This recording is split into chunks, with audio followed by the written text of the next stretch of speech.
Woo, hey, can I have this water here? Is this anybody?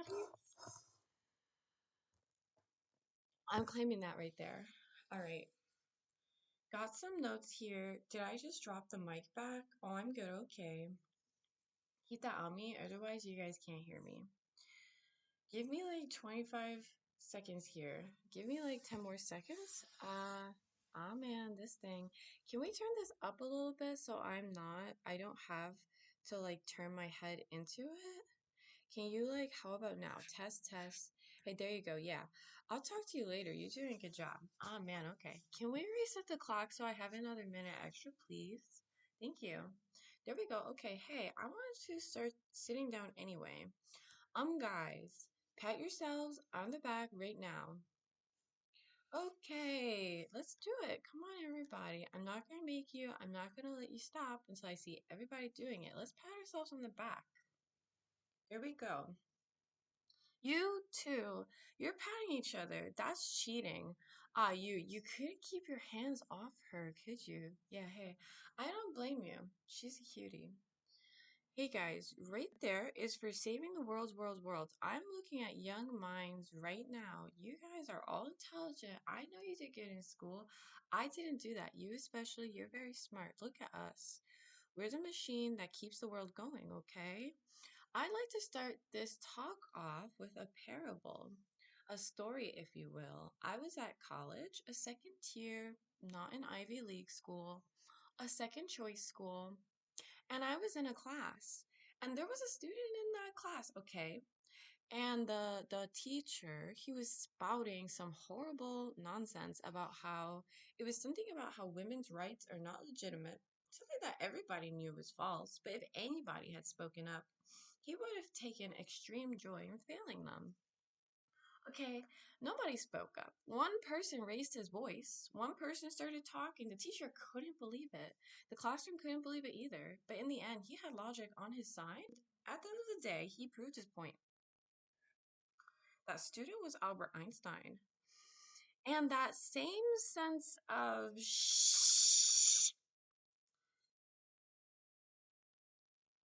and that same sense of childlike play and innocence that we know from Albert Einstein, I can sense it in this room today. TEDx, Drexel University, next X. So you gotta be thinking to yourselves right now, who's this 22-year-old kid up on stage with a chip on his shoulder and his heart on his sleeve and the world in his eyes? Well, that's a tough question, asking somebody to define who they are. I much prefer to ask, what inspires that person? What inspires you? What inspires you? What inspires you? I want an answer. What inspires you? You better find something, man. Don't worry about it. Possibility. Um, what inspires me is teaching African refugees how to program JavaScript. What inspires me is finding out how to use maglev trains to get resources to the moon. These are the challenges of time. That's tomorrow's gonna face. Okay, how are we gonna get clean drinking water to 2 billion Chinese people? You got an answer. Get inspired. I'm gonna be picking on you. The second thing that inspires me are ideas. Ideas are amazing. Ideas are like currency. Ideas are what drive the world. Ideas are what we need to get to the next stage. And not just great inventions like the train, little things like this microphone that enables me to speak to the unwashed masses. TED Talks. TED Talks are another great idea. Where would we be right now? And we have to talk about it because great ideas don't come in all shapes and sizes. 9/11, September 11th. And we're going to use some reverence here and not be silly about this, but look at what they accomplished with no weapons and just 11 guys who didn't even speak English. And that proves that sometimes great ideas are actually horrible ideas. So I'm Sam Hyde. I'm an important thinker. I'm a creator, innovator, artist, idea. But above all else, I'm a passionate, childlike innovator. I've been all around the globe, globe. I've been all around the globe working on cutting edge projects of all kinds. And I'm here to ask you one question. Where are we at? Where are we? We've got all this great technology. We've got 7 billion people in the world. And according to UN projections, it's going to go up to 50 billion people.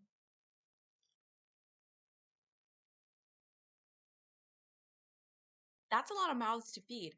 And I don't think they're going to be able to feed themselves. So we better start coming up with some robots to bridge that gap. The West's sick addiction to fossil fuel is going to make this planet uninhabitable for the future generations. You'll know what I'm talking about if you've seen the movie An Inconvenient Truth. It's essentially what's going on is we're too selfish and we're driving our cars too much, and that's getting nature out of the picture.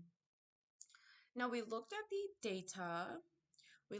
the data, and what we found surprised us. What we found right there, what we found was that culture is a sewer. We've got lewd media.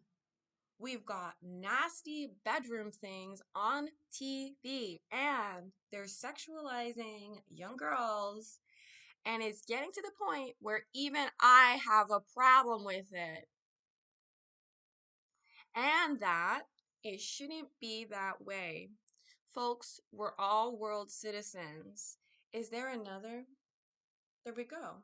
We're all world citizens, living together with one social contract, one economic future. We're all tied together. There's no more individual anymore. It's just the hive. So we have to stick together. We have to stick together and learn how to share. We have to learn how to share. Now, studies show that we work hard. It's true. Everybody in this room, a hard worker. You're a hard worker. You're a hard worker. You're a hard worker. I know because you're here, okay? But studies show that we don't play hard enough. We got to play harder. It's because it's that sense of childlike play and it's going to save us in the end, Albert Einstein. But hunger, poverty, okay, we're on this route now. Can you control the slides? Get on the right slide. Go ahead, go ahead, go ahead. It's fine. There we go. Trash economy. Go back, go back. I was in Rwanda. I was with a little startup you may have heard of, Tesla. Okay, Elon Musk was there. Teams of innovators, artists, creators, ideas, thinkers. We were there and we were giving iPads to this village of Africans. And it's so yeah, because there's something to it. You just doop doop swipe it and it works. But these guys we gave them like 2-hour tutorials and they couldn't figure out how to use the freaking things. The problem is us. So the people in this room right now, the solution is us. The problem is greedy corporations. We do things that matter. New York Times. I'll just skip ahead here. By my calculations, we have 5 years until the world ends, unless we can start to reverse things like pollution and war. Pollution, war, these are big problems. Fix it now. Close your eyes. Everybody in this room, close your eyes. I'm not going to do anything weird or sensual with you. Close your eyes. We're going to change some minds right now. Everybody close your eyes, okay? Close them. Seam them up good. You, especially you, I want those eyes closed. Get on it. Make sure your friend has her eyes closed too. Now look, this is a pivotal moment in human history. Right now in this room, Drexel University, TEDx, NextX, this is the time to be doing this. Take this moment and breathe deeply, okay? Neurons are firing in your brains right now. You're more alert. You're astrally projecting. You're getting a little bit high on the sound of my voice. I have a nice timbre to it. I know that I'm a good public speaker. You're drinking bulletproof coffee and you don't even realize you're getting all jagged up in the head listening to my presentation. You're going to remember this forever. 2070 future. Now, what? What? 2070 predictions. The next 50 years are going to be some serious stuff. Sea floor farming. 75% of the world's surface not being used by agriculture. On the sea floor, you're going to have sea beets, sea yams, sea cabbage. Have you ever had a sea salad? Have you ever had sea cheesy baked potatoes that blew your socks off? Because you're going to be 2070 coming up. Trash economy, the abundance of trash. What are we going to do with it? Are we going to put it on an island? Are we going to make it somebody else's problem? Are we going to take the initiative and take this problem by the horns? Trash economy. You use cubes of trash as money. Everybody becomes rich. It's a gold rush.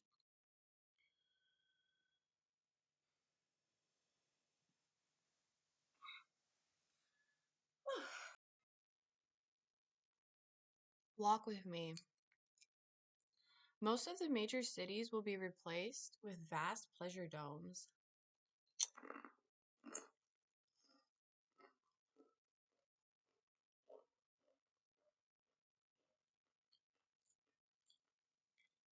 Used exclusively by the Excelsiites, who are the neo-upper class. While the displaced hordes of lower-class depth grobblers will live underground in tiered cities, endlessly toiling away for nuggets of neoplasmin. Video games are going to get more realistic.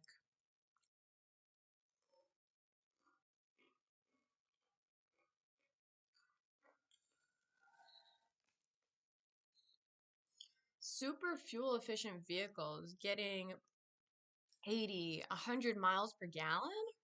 It's not that crazy. You think I'm nuts right now for suggesting something high-tech like that? Flip side of that coin, gas, $10 a gallon.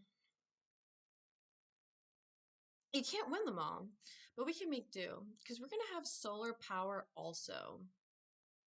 Race riots, extreme racial tension, and unrest. Uh, it's called the knockout game, and eventually white people are going to get tired of playing it. That's all I'm saying. And I skipped that one.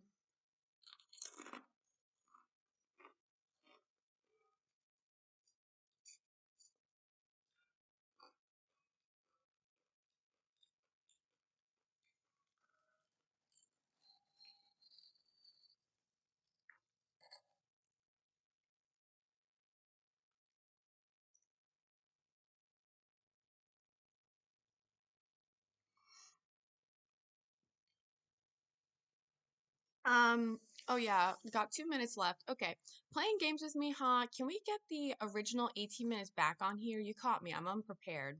Now, 2070, due to the massive birth increase, we're gonna have a shortage of milk. What this means is the Neo-Earth Good Government League is gonna have to genetically modify all humans, male and female, to lactate once a month. Once every month, you're going to be going to a lactation processing center where they'll hook you up to all kinds of weird things. Now, due to some fluke, About 3% of the population produces milk, about 500% as much milk. So they're gonna have to be farmed constantly, and it's very painful, but they're gonna be rounded up by FEMA, and their milk will serve the greater good. Guys, what's the one problem right now that's not gonna be around in 2070? The elderly and the disabled, because we're just gonna kill So we looked at the data. We got robots policing the streets. 2070, we got gay marriage. Surprise, surprise, bigots. Okay, in 2070, gay people are going to be allowed to get married. Get used to it. Make me sick sometimes. SodaStream will do for soda what 3D printing did for assault rifles. And I think you're going to be seeing a whole lot more of these great Apple products, the iMac. You're probably thinking this is some pretty deep stuff, and you're right. State enforced homosexuality, I don't have a problem with that. It's equal.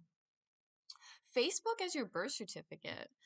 Mac iPads built into every school desk of every child. 3D printers are kids' toys, and the newest 3D printer your kid is going to be printing up 3D Muslim Barbie dolls.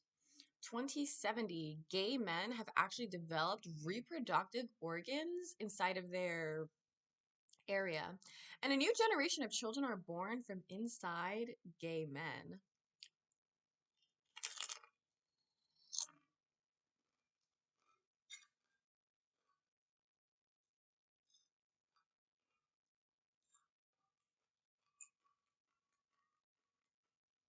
What else we got here? Good luck searching for Al Qaeda on the internet. You'd have better luck going next door and asking them in person. What else we got here? You are not gonna like that one. Nobody's gonna like that one. Let's do this here. Can we get one final pat on the back, everybody? Pat yourselves on the back. Please do it. You're gonna be the future. That's a good thing. You're going places, kid. You're going, we're so screwed. 2070, Israel, straight up ripped off the map. Bye. Bye, bye, bye. Not my choice. It's probably what's gonna happen. Okay. Anybody else got any predictions? What do you think is gonna happen?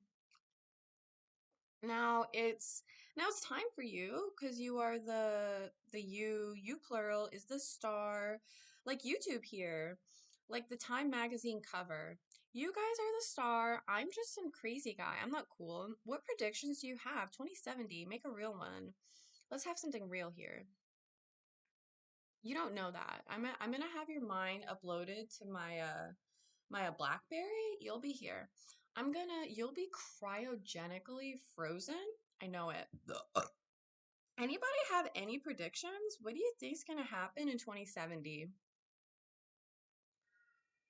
I I think that there can't possibly be anything worse than what we have right now. Thanks for having me here.